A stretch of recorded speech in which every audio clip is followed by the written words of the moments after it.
Boa tarde a todos. Agora sim, finalmente. Chamo-me Zé Pedro, sou de Aveiro e toco contrabaixo nos de Olinda. Antes de mais, queria agradecer o convite para estar aqui hoje. Ultrapassar limites, para mim, é o meu dia-a-dia. O instrumento que eu escolhi tocar, o contrabaixo, é um instrumento pesado, pouco ágil, que me deixa os dedos cheios de calos.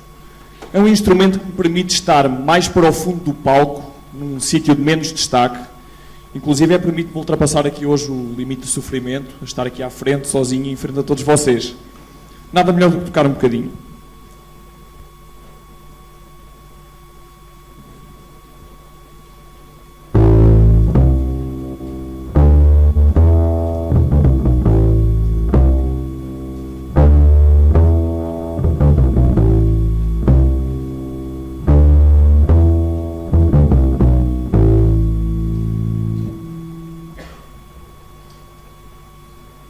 Este pequeno excerto que vos acabei de tocar demorou-me muitas tardes a ensaiar, foram as primeiras notas que eu aprendi no contrabaixo. Quando eu era criança, a música não me dizia grande coisa. O meu mundo eram os legos, as obras, as construções. Talvez muito por influência familiar, tanto o meu pai como o meu avô são engenheiros civis, e a música só entrou bastante tarde na minha vida, mais para o final da adolescência. Eu via a minha irmã tocar piano, a minha mãe insistia comigo para eu tocar guitarra, mas não sei porquê, nunca me atraiu. Até que no final do liceu tive uma série de colegas que começaram uma banda. E eu ia assistir aos ensaios e comecei a pensar, deve ter a sua piada tocar numa banda, talvez estar em cima do palco. E sem saber muito bem, acho que escolhi um instrumento que tinha a ver um bocadinho com a minha personalidade. Escolhi um primo do contrabaixo, baixo elétrico, também com 4 cordas, com a mesma afinação, que me permitia estar no palco, mas num lugar um bocadinho mais recatado, mais low profile, se calhar mais a ver comigo. Até que fui convidado para uma banda que se chamava Full Pool. Acho que, como qualquer banda de final da adolescência, tinha um som bastante diferente do que eu estava habituado a fazer. Tinha um som agressivo, rap metal, bastante diferente do que eu faço hoje em dia. Cantávamos na mesma em português e é incrível ver que os temas tinham alguma ligação com os do de Olinda. Falavam desde problemas finais da adolescência, de amores, de problemas de droga, tudo muito focado numa realidade de Aveiro. Aproximava-se o final do liceu e, naturalmente, fui para a universidade, estudar Engenharia Civil. Foram tempos absolutamente loucos. Estava em 3 escolas ao mesmo tempo, como foi dito. Estudava Engenharia Civil no técnico, estudava o contrabaixo numa vertente mais clássica no Conservatório Nacional e estudava também o contrabaixo numa versão mais jazzística na Escola de Jazz do Hot Club. Corria de uma escola para a outra, tentava escolher as aulas que devia assistir, não assistia a metade delas, como é óbvio. E no Hot Club tocava com imensas formações, trios, quartetos, quintetos, big bands. Tive a primeira experiência do que se pode ser dito de andar na estrada. E o andar na estrada era bem mais divertido do que eu alguma vez tinha imaginado. Andei pelo país com uma big band que infelizmente só se realizou durante um verão, chamada Big Band Nacional da Juventude. Ensaiámos uma semana e depois tocámos 10, 12 concertos um pouco por todo o país. O país, para variar... Bem, vou contar isto de outra maneira. No final de cada concerto tinha o contrabaixo completamente branco. Lembro-me da terra onde tocássemos, eu tinha que o limpar. Tinha de o limpar de quê? De cinzas. O país, para variar, estava completamente a arder. E no final da noite, antes de o guardar no saco, tinha que lhe limpar as cinzas. Aconteciam inúmeras histórias divertidas. Uma vez tocámos em Leiria, fomos dormir a um quartel. E à noite, não respeitámos o recolher obrigatório e fomos tocar para a parada do quartel. Tínhamos ao nosso lado um militar de metralhadora em punho e nós a tentar tocar. O nosso maestro lá lhe ia explicando, bem, primeiro sola o trompete, depois sola o saxofone, depois sola o contrabaixo. O militar não parecia muito entusiasmado e lá continuava em riste. Inúmeras histórias foram acontecendo. Continuava a estudar e percebia que, se calhar, a engenharia e a música, 2 mundos que eu achava que estavam bastante separados, se calhar estavam muito mais próximos do que alguma vez eu tinha imaginado. Mas acho que para isso, nada melhor do que outro exemplo musical para vos demonstrar.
Bem, antes de vos explicar o que acabei de tocar, se calhar explicava-vos o que toquei há cerca de 5 minutos atrás.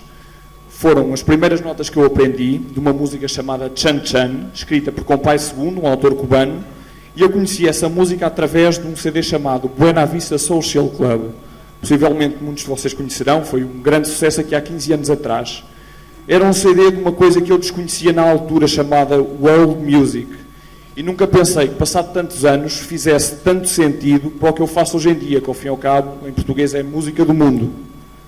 Mas voltando ao que eu acabei de tocar, comecei a perceber que ao estudar o contrabaixo, se não tivesse o rigor da técnica que me era ensinada, o rigor no tempo metronómico com que tocava, não conseguia fazer nada do instrumento. Mas ao mesmo tempo, se não tentasse ser criativo, se não tentasse ser harmonioso, parecia uma pedra a tocar. Nada passava do palco para o público.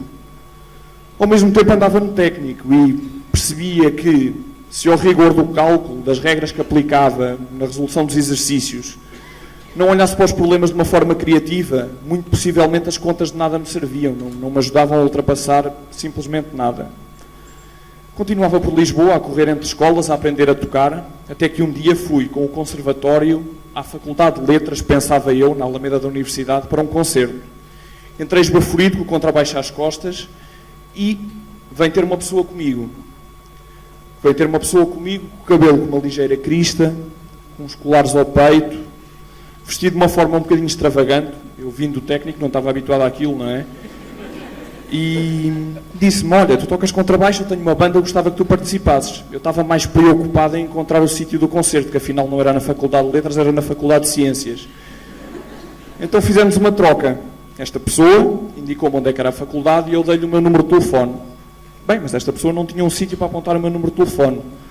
Por isso é que eu lhe dei o número certo, não é? Nunca pensei que me fosse ligar.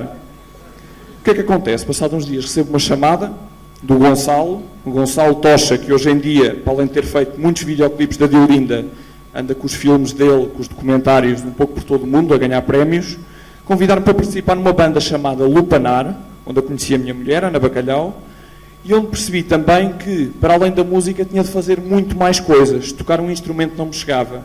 Nós fazíamos tudo, fazíamos a promoção dos nossos concertos, a produção dos nossos concertos, o som, as luzes, tudo.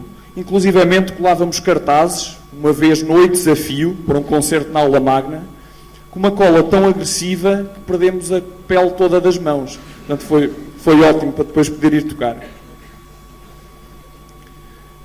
Eram tempos em que tocava, na maior parte das vezes, para salas vazias. A música não me dava para sobreviver, quanto mais para eu viver. Naturalmente, aproximei-me do final do meu curso e fui trabalhar. Fazia projetos de águas, de esgotos.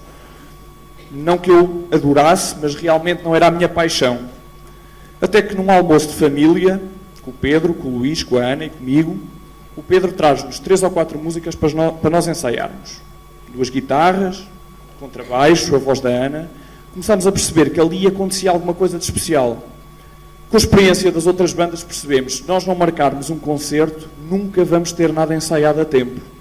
Até que nos propusemos e marcámos um concerto. Isto em 2006. O nosso primeiro concerto, uma sala 10 vezes mais pequena do que esta, com 30 ou 40 amigos, que no final nos diziam, essas canções têm algo de especial, a vossa postura em palco, nós gostámos, passou alguma coisa. Começámos a marcar mais alguns concertos, tudo por nossa iniciativa, e ambicionávamos gravar um disco. Não tínhamos possibilidade para isso, amealhávamos tudo o que podíamos, das bilheteiras que organizávamos, para gravar um concerto. Até que, em novembro de 2007, depois de um concerto aqui em Aveiro, no Teatro Aveirense, no Festival Sons em Trânsito, que tivemos a sorte de ter o teatro cheio, porque fizemos uma primeira parte do Sérgio Godinho, fomos gravar o nosso primeiro disco. Eu pedi uma semana de férias no trabalho, e lá fomos para o estúdio.